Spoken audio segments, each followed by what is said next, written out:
తొడలేమేమో అది పాపమయ్యో, అది శాపమయ్యో. ప్రస్తుత అంధకార సంబంధకు అధికారం విడిచి తీసేయ్యా. మేము అంధకారం వద్దయ్యా అంటూ మేము నీకు విరోధంగా పాపం చేసామయ్యా.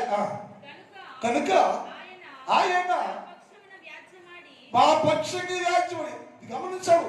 ఎవరు విశ్లేషాడో, ఎవడు విరగదీసేశాడో ఆ దేవుడు అన్నాడు, అయ్యా మా పక్షి వ్యాజ్యమాడయ్యా, న్యాయం చేయయ్యా, మేలు చేయయ్యా, కనికరించయ్యా, కటాక్షించయ్యా అంటే యేసు ప్రభుల వారు కనికరము కటాక్షము కలిగిన దేవుడు కనపట్టి లోకం ఇంకా పరిపూర్ణత లేదు. ఈ లోకంలో పరిపూర్ణ భక్తి, పరిపూర్ణ విశ్వాసం, పరిపూర్ణ పరిశుద్ధులు లేకపోయామంటే, లోకంలో చాలా కోట్ల మంది అలా ఉన్నారంటే కారణం ఏమిటంటే దేవుని ప్రేమను, దేవుని కనికరాన్ని చనువుగా తేలికగా ఆ మన దేవుడేగా సహాయం చేస్తా, క్షమించ అని నిర్లక్ష్య వైఖరి కలిగి ఉన్నందువలన మనలోకి ఎలాంటి పరిపూర్ణత బైబిల్ లేకుండా జీవిస్తూ ఉన్నామయ్యా. అందుకని మేము పాపం చేసామయ్యా, అయినప్పటికీ నీవే మా పక్షంగా నిలబడకపోతే, నీవే మా పట్టుగా వేంచము ఆడకపోతే, నీవే మా పక్షం నిల్చుండి విడిపించకపోతే మా దిక్కేదయ్యా. అందుకని మా పక్షంగా న్యాయం చేయయ్యా, న్యాయకర్తను దేవుడు నువ్వయ్యా. కాబట్టి నీవే మా పక్షంగా నిలబడి మాకు న్యాయం చేయయ్యా అని తీర్చు వరకు ఆయన కోపం ఎప్పుడు ఖండిస్తాడో అప్పుడు దాకితేమయ్యా నీ సమయంలోనే నీ కోపాన్ని సహిస్తూ ఉంటామయ్యా. అంటే అటువంటి నీ కోపానికి మేము ఇష్టపడుతున్నామయ్యా. మేము పాపులమయ్యా, మేము పాపం చేస్తాం కాబట్టి నీ కోపము, నీ శాపము మా మీదకి వచ్చింది. నువ్వు ఖండించిన దాకయ్యా నీ కోపాన్ని మేము సహించేవారుగా ఉంటామయ్యా, ఓర్చుకుంటామయ్యా, బాధపడతామయ్యా, అమ్మకాలు ఉంటామయ్యా మేము. అయితే నువ్వేం చేయ్యా, మా పట్ల తిరిగి మమ్మల్ని ఇచ్చ నుంచి విడిపించయ్యా, విడుదల చేయయ్యా, జాగు చూపించయ్యా అని వారు అంటూ నీ కోపం భరిస్తామయ్యా. అయితే ఆయన నన్ను వెలుగులోనికి రప్పించేదాకయ్యా. ఎప్పుడయ్యా అంటే ఆయన మమ్మల్ని అందరినీ చీకటి నెట్టేశారు కదా, తిరిగి మేము నీ వెలుగులోకి మమ్మలను తెచ్చిందాకా, నీ వెలుగులోకి తీసుకొచ్చిందాకా మేము సహిస్తూనే ఉంటాం అంటాడు. మా దేవుడయ్యా ఏ అంధకారంలో నెట్టేశాడో, ఏ అంధకారం తోసేశాడో ఆ అంధకారంలో నుంచి మమ్మలను వెలుగులోనికి రప్పిస్తాడయ్యా. ఆయన తెస్తావయ్యా, ఇస్తావు. విశ్వాసం వచ్చిందే మాకు, దయచేసి మమ్మలను నీ వెలుగులోకి తీసుకురా ప్రభువా అంటూ వారు ఏమంటే వెలుగులోకి రప్పించును, ఆయన నీతిని నేను చూస్తానయ్యా, ఆయన నీతిమంతుడయ్యా అని వారు ప్రార్థన చేస్తా ఉంటే దేవుడు చెప్పాడు, నేను మీ పట్ల కనికరాన్ని జాలిని కలిగి ఉండి ఎక్కడ విశ్లేషాను, ఎక్కడ త్రోసివేస్తాను అక్కడి నుంచి నేను మార్గములను యోధా క్షేత్రంలోనికి, ఎరుసు క్షేత్రంలోకి, వెలుగులోకి, వెలుగు సంబంధంలోకి, వెలుగుండే ప్రదేశంలోకి నేను మిమ్మలను మరలా తెచ్చి స్థిరపరిచి గొప్ప చేస్తానంటే ఎక్కడ చేస్తానంటే వెలుగులోకి తీసుకొస్తా. ఒకసారి వెలిగించబడిన తర్వాత ఆరిపోకూడదు. ఒకసారి వెలుగులోకి వచ్చేదాక శిఖర సంబంధం అయిపోకూడదు. వెలిగించబడ్డ వారు నిత్యము వెలుగుతూనే ఉండాలి. వేశాడు, నేను వెలుగును కాబట్టి నా చేత వెలిగించబడిన వాడు ఎప్పుడు వెలుగుతూనే ఉండాలి, లోకమునికి వెలుగుగా కనపడాలి మీరు అని చెప్పాడు. ఆయన అన్నారు, అయ్యా సహాయం చేయ, వెలుగులోకి తీసుకురా ప్రభు, నీకు ఎన్నడమేమో చీకటిలోకి రామయ్యా, వెలుగులోనే ఉంటాయో, వెలుగు సంబంధులుగా జీవిస్తాం ప్రభు అని వారు ప్రార్థన చేస్తే నా దేవుణ్ణి వాగ్దానము మరొకసారి ఇర్మియాతో మాట్లాడు. ఇర్మియా, వాడు చూస్తున్నావా, ఏడుస్తూ ఉన్నారు, పశ్చాత్తాపడుతున్నారు, సహాయం చేయయ్యా అంటున్నారు. నా వెలుగును, నా సహవాసాన్ని, నా సన్నిధిని కోరుకుంటాను. ఏం చేయమంటావు? ఏం చేయమంటారు? నేను వారి పట్ల కనికరము, దయ, జాలిని కలిగి ఉన్నాను. వారి కోసం కనిపెడుతున్నాను. నేను నా ప్రజలు తిరిగి రావాలని ఆశపడుతున్న ప్రభు అని ఇర్మియాతో మాట్లాడుతూ మాట అంటాడు. 29వ ఇర్మియా గ్రంథం 29:14 చూద్దాం. ఇర్మియా 29:14. నన్ను నేను మీకు కనపరుచుకుంటాను. అదేమడిగారు? అయ్యో నీ నీతి చూస్తామయ్యా, మేము నీతిని చూస్తామేమో అని ఎదురు చూస్తూ ఉంటే ఇక అంటున్నాడు కదా, నన్ను నేను నా నీతిని మీకు కనపరుచుకుంటాను. యెహోవాకు నేను మిమ్మల్ని చెరలో నుంచి రప్పించదను.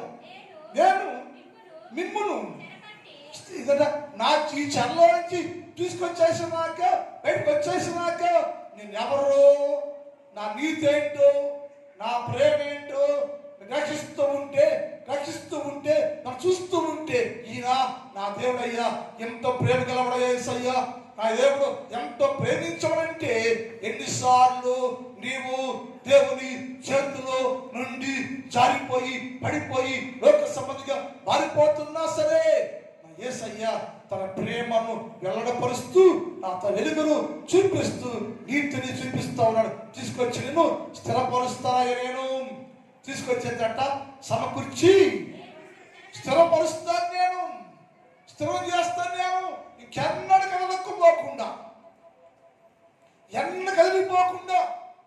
ఈనాడు మానవుడు కదిలిపోతూనే ఉన్నాడు. స్థిరత్వం లేదు. కారణం ఏంటంటే యేసుక్రీస్తు ప్రభువులో నీవు నాటబడ్డావు, కానీ నాటు ఎర్రబడ్డాడు. స్థిరము లేని కారణం పోయిన వారు మన భక్తిహీనులు కదులుచున్న సముద్రం లాంటి వారు. కదిలిపోతున్నాం మనం. స్థిరము లేదు. భక్తిలో, ప్రార్థనలో, విశ్వాసంలో, క్రైస్తవంలో స్థిరం లేదు. ఈ జీవితంతో చంచలంగా ఉంది. స్థిరం లేని జీవితంలో, స్థిరమైన భక్తి లేని దగ్గర భక్తికి ఉండాలనుకుంటున్నావు, విశ్వాసం ఉండాలనుకుంటే కానీ వేసాడు. వారు కదులుచున్న సముద్రం లాంటి వారు. స్థిరత్వం లేదు వారిలో, స్థిరం లేని జీవితం. అప్పుడు తిరిగి వస్తా, రప్పిస్తా నేను ఎక్కడికంటే వెలుగులోకి రప్పించి మిమ్మల్ని స్థిరపరుస్తాను నేను అంటే, మరలా యేసులోకి వస్తే, దేవుళ్ళలోకి వస్తే, క్రీస్తు యేసులోకి వస్తే, రప్పిస్తే దేవుని నీతిని చూచి మీరు అందరూ కూడా స్థిరులుగా ఉంటారయ్యో. స్థిరపరుస్తాను నేను, స్థిరం చేస్తాను నేను. నీకెన్నడ కదిలిపోకుండా, జారిపోకుండా, మళ్ళా నా కోపానికి గురి కాకుండా అందరినీ స్థిరపరుస్తాను. ప్రదే మాట ఇదే ఇర్మియా గ్రంథం 32:37 చూద్దాం. 40 దాకా 32:37 నుంచి. ఇదిగో నాకు కలిగిన కోపాగ్రతము చేతను, మహారౌద్రము చేతను ఏం చేశాడైనా, నేనే నా కోపం వెళ్ళగొట్టానంటే నాకు ఎంత కోపం అయితే తెలుసా నీకయ్యా ఇర్మియా? నేనే వారిని వెళ్ళగొట్టేశాను. వెళ్ళగొట్టేసంటే వారు నాకు ఎంత కోపాన్ని తెప్పించారో, రౌద్రాన్ని తెప్పించే చూసావయ్యా. నా కోపం తట్టుకోలేక, సహించలేక వారు విరిచేశాను నేను, వెళ్ళగొట్టేశాను నేను, తోలేశాను నేను. ఎందుకంటే వారి పొరపాటు రావాలి, జ్ఞానం కలగాలి, దేవుడు పవర్ ఏంటో తెలియాలి, నేనేంటో అర్థం. ఇప్పటికి వారికి అయ్యో నేనేంటో అర్థమైందయ్యో. నా కోపాగ్ని వల్ల రాత్రుల చేత నేను వెళ్ళగొట్టిన దేశాన్నిటిలో నుంచి వారిని నేను మరలా సమకూర్చి ఈ స్థలం ఏ స్థలమంట యెరూషలేము యొక్క క్షేత్రంలోకి, యూదా క్షేత్రంలోకి, ఏ క్షేత్రములో నుంచి, ఏ స్థలంలో నుంచి మిమ్ములను నేను వెళ్ళగొట్టి, విరగొట్టి, విసిరి బయట వేశారో, వేస్తే ఏ దేశాలు పడిపోయారో అన్ని స్థలాల నుంచి అందరినీ సమకూర్చి తిరిగి రప్పించి ఆయన మిమ్ములను నిర్భయముగా భయమే లేకుండా. ఎందుకని ఇప్పుడు భయపడ అవసరం? ఎందుకని నేనే విసిరేసా, నేనే కనికరించా, నేనే త్యాగేసా, నేను తెచ్చా, నా దగ్గరే ఉంటావు కాబట్టి ఇంకెప్పటికీ నేను భయపడ అవసరము లేదు. నిర్భయంగా ఉండండి. నిర్భయంలాగా భయము లేని వారిగా చేస్తాను నేను.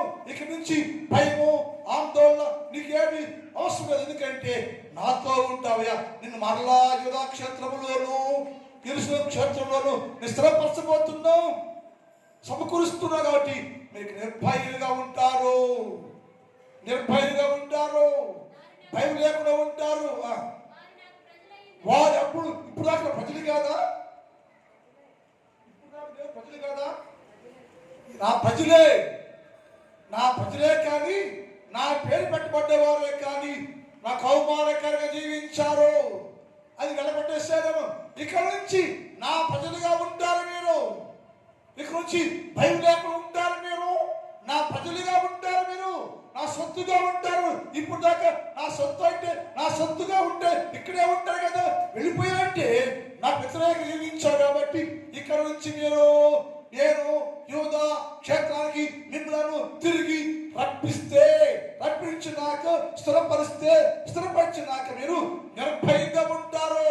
భయమే ఉండదు. ఇక నేను మీతో ఉంటున్నాను కనుక. రెండవది, మీరు నా ప్రజలుగా ఉంటారు. నేను వారి దేవుడుగా ఉంటా. నేను వారి దేవుడు అవుతాను. ఇప్పుడు దేవుడు కాదంటే దేవుడు మనిషి వేరైపోయాడు. దేవుడు మానవుడు వేరైపోయాడు. దేవుడు వేరైపోయాడు. మన వెంకటేశ్వర రాత్రి శనివారం వారికి భాగాలు విన్నాను. అది నన్ను చాలా ఆకర్షించింది. ఎందుకయ్యా మా మీద పాపాన్ని తీసివేసాయంటే, నా మీద ఎక్కడ పాపం అంటే వేసాడు. నీలో పాపం ఉంది, నీ పైన పాపం ఉంది, నీతో పాపం ఉంది. ఈ మూర్తి నేను మోసా, సహించా, తీసివేసా, పడేసా, స్థితి చేసా, పవిత్రుడు చేసా. కాబట్టి ఇప్పుడు నేను ఎవరు అంటే నీ దేవుడు నేను, నీ తండ్రి నేను, యజమాని నేను. కాబట్టి నాతో కలిసి నువ్వు ఏళ్ళ పరిపాలనలో మహారాజులాగా, యాజకుల్లాగా నాతో ఉంటారు మీరు. అన్నాడు, మిమ్మల్ని చల్లవచ్చి వచ్చాను కాబట్టి నేను మరలా స్థిరపరుస్తున్నాయ్యా. మీరు అందరికీ నేను దేవుడుగా ఉంటా, మీరు ప్రజలుగా ఉంటారు. మీరు నేను కలిసి ఏక శరీరముగా ఉంటామయ్యా, జీవిస్తామయ్యా. అదే కాదు, ఇంకోటి ఏంటంటే మిమ్మల్ని బయలుదేరం చేస్తున్నాడు. రెండు ఎప్పుడైనా నేను దేవుడిగా ఉంటా చెప్పాడు. కింద ఉన్నాయి. మరియు వారికి వారి కుమారులకు ఎదుట నీకును నీ కుటుంబానికి గొప్ప మేలు చేస్తాయి. ఇక్కడి నుంచి ఇప్పుడు దాకా సరే మేలు పొందలేకపోయావు. నువ్వు ఎందుకు పొందలేకపోయావు అంటే నాకు వేరుగా జీవించినందువల్ల నీకు రావాల్సిన ఆశీర్వాదాన్ని కోల్పోయావు, నీకు రావాల్సిన దీవిని కోల్పోయావు. ఇప్పుడు అన్నాడైనా నేను శ్రమపరుస్తాను, భయం లేకుండా చేస్తాను, నా ప్రజలు చేసుకుంటా, నీ దేవుడిగా ఉంటా. అంతేకాకుండా నీకును నీ పిల్లలకు మేలు చేస్తాను నేను. నా మేలు ఎప్పుడు మీతో నీకుంటుంది, నీ బిడ్డల కుటుంబానికి నేను మేలు చేస్తా, దీవిస్తా, కనిపిస్తా. వారిని, నిన్ను, నీ కుటుంబాన్ని, నిన్ను, నీ బిడ్డలకు ఏది లోటు లేకుండా అన్ని విషయాల్లో నీకు, నీ సంతానానికి మేలు చేస్తాను నేను. వారి నిత్యము నాకు ఎప్పుడైతే నా మేలు పొందుకుంటారో ఇక్కడి నుంచి నిత్యము నాకు భయపడేవారుగా ఉంటారయ్యా. అంటే ఇప్పుడు ఏం లేవు దగ్గర మేలు పొందుకుంటాం కానీ భయం లేదు. ఎవరు భయం అంటే నులివెచ్చని జీవితం, చల్లగానం లేవు, వెచ్చగానం లేవు, నిలువెచ్చగా ఉన్నాను. నిలువెచ్చగా ఉండే వాళ్ళ దగ్గర ఏమడదు, భయం ఉండదు. నిలువెచ్చగా ఉండే వాళ్ళ దగ్గర ఏమడదు, పరిపూర్ణత ఉండదు. నిలువెచ్చగా ఉండే దగ్గర దేవుని పేరు గుర్తించలేరు. దేవుని పేరు పొందుకుంటాం కానీ మీరు అయిపోగానే మేలు పట్టుకొచ్చి పోరాబాయి అంటాం. అంటే దేవునితో మాట్లాడుతూ ఉంటాం. ఆయన అన్నాడు, ఇక నుంచి మీరు నా సొత్తుగా నీ బిడ్డలకు మేలు చేస్తాను, నేను మేలు చేసి వారి నిత్యము నాకు భయపడేవారు చేస్తా. నిత్యం భయపడేవారు చేస్తాను నేను, నన్ను సేవించు చేస్తాను నేను. అప్పుడు వారు నా సన్నిధిలో అంటే తిరిగి మరలా యెరూషలేము అనగా ఇదా ఎక్కడ ఎక్కడమ్మా? యెరూషలేము క్షేత్రంలోను యూదా క్షేత్రంలోను నేను మరలా యథావిధిగా ఉండేవారుగా చెయ్యొద్దును. ప్రార్థన టైం అయిపోయింది. మిగిలిన భాగాన్ని వచ్చే వారిని ధ్యానం చేద్దాం.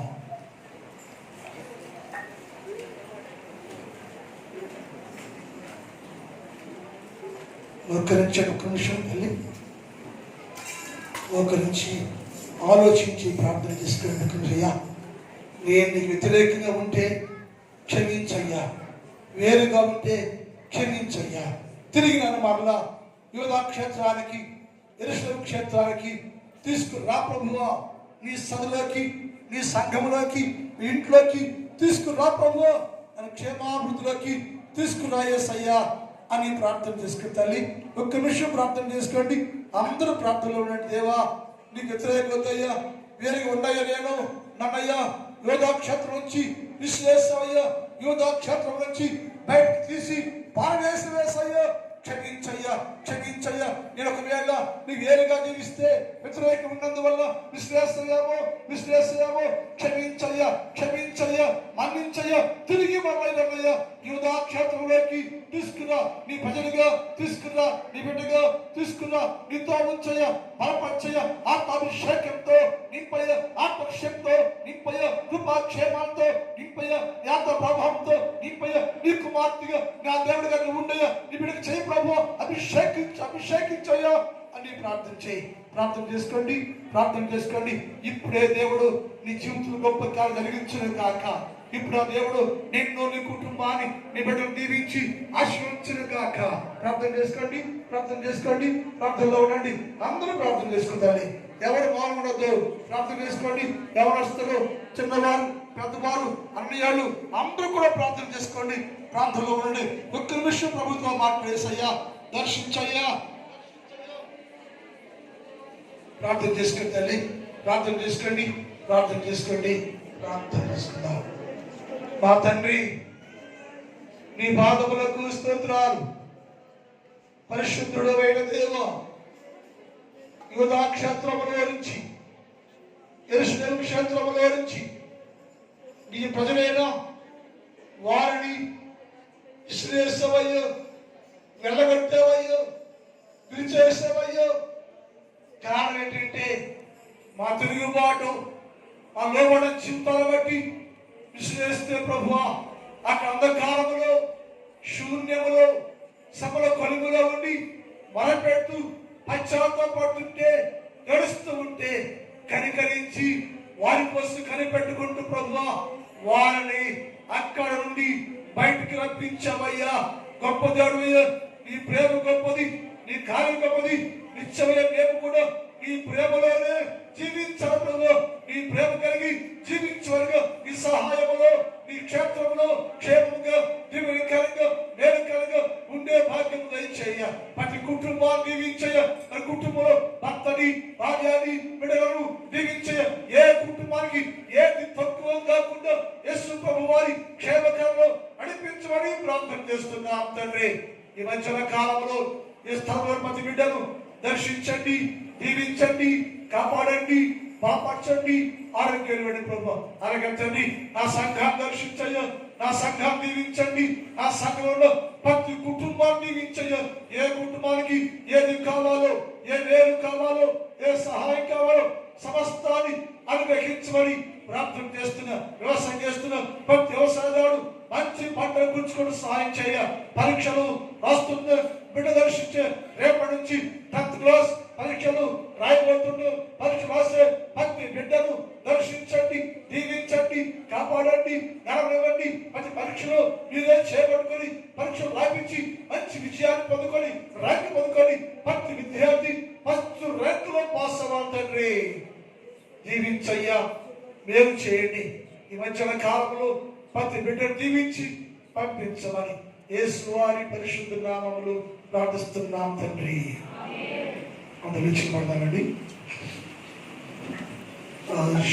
ఆశీర్వాదములు నా మీద వర్షింప చేయుమీశా ఆశతో నంగియున్నాను నీ సత్య వాగ్దానము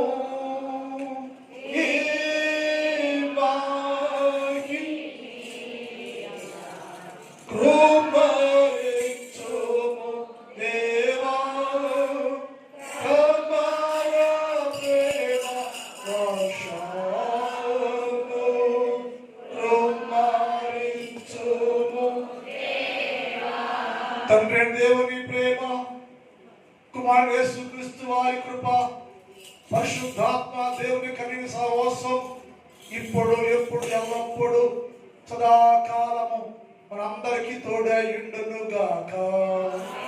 ఆమేన్. హల్లెలూయా, హల్లెలూయా.